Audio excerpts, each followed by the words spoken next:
I wanted to talk about essentially what is a generalized problem. I think it's only come to my mind because of my discussions with people in the Venus Project or proponents of it. And it comes from the fact from what I see as a complete lack of understanding of the word science and really what evolves into what Hayek would call scientism.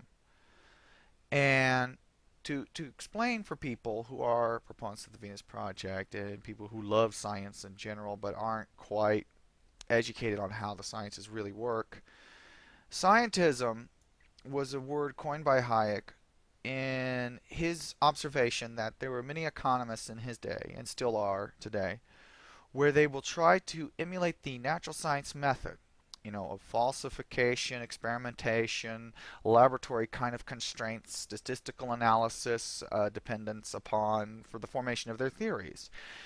And this natural science approach to economics, although looks like it should be the way you should do it because there are seemingly empirical bases for some economic principles, in practice, it doesn't work out.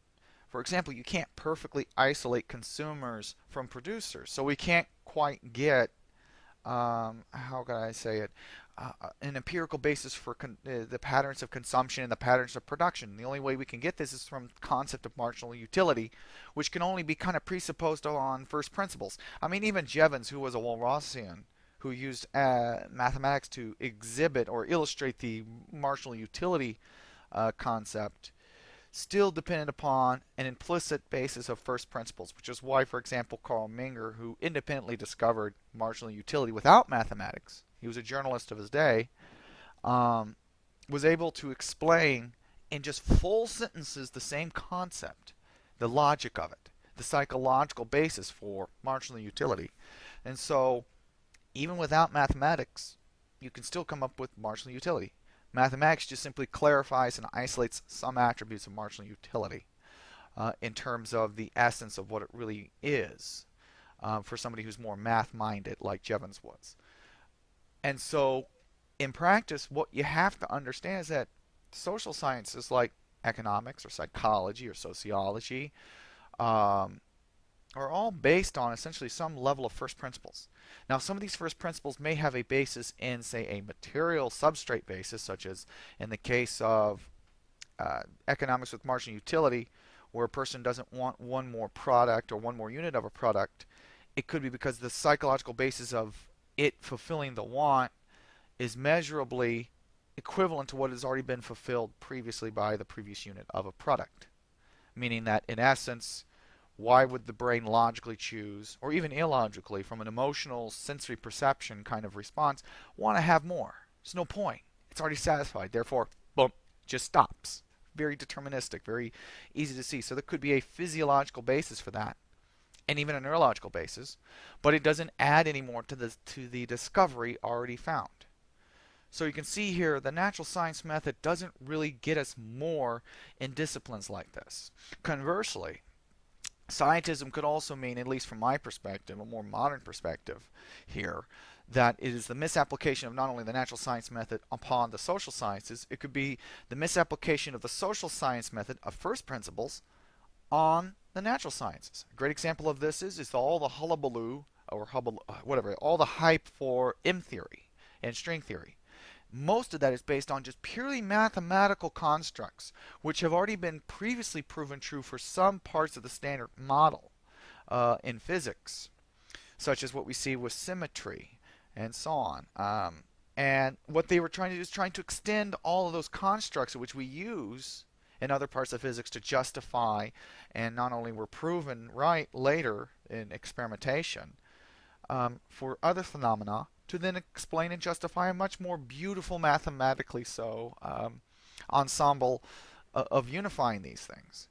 And it may, in fact, may be true that perhaps some form of M theory is true, but it is inappropriate for the domain of physics to act like it's a social science like economics and work from first principles or foundational principles to then extend to theory and therefore just assume vacuously true, therefore, ta-da, M theory is right, which is what we see today. I mean, it just doesn't work. The guy who, of course, runs the blog, Peter Ware, is his name Peter Weir? I think it might be.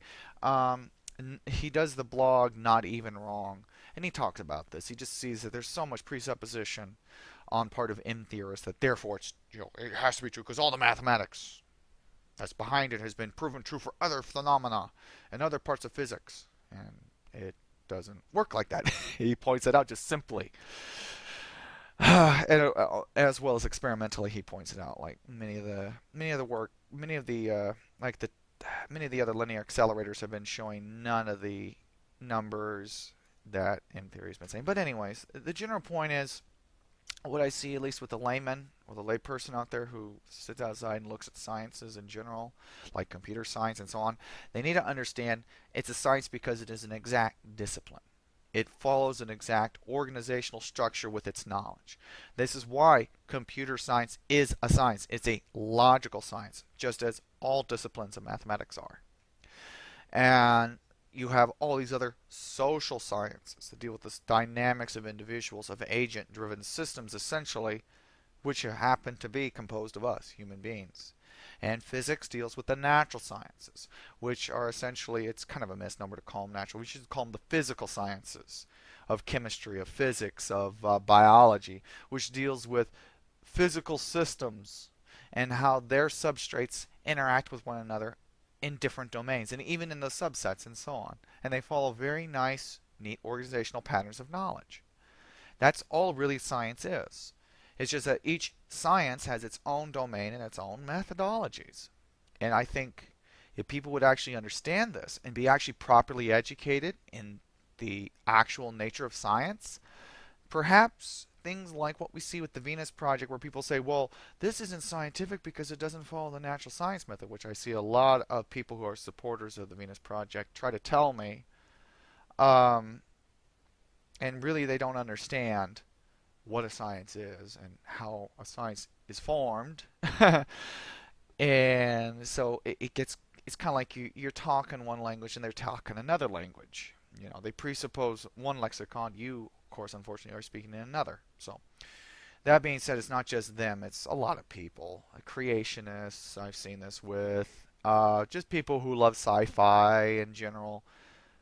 It's a sad thing. It really shows, at least in North America, I've seen this to be the worst. I mean, in some parts of Europe, or people I've talked to from Europe, have slightly less illiteracy with sciences in general, but they are still heavily indoctrinated into the kind of logical positivist perspective on science, and that everything must be this way and so on. It's a sad state of affairs, and I don't know if there will ever be a turnaround on this. Maybe 100 years from now, I don't know. All I know is that hopefully this video will open some people's minds to actually understanding what science is and is not.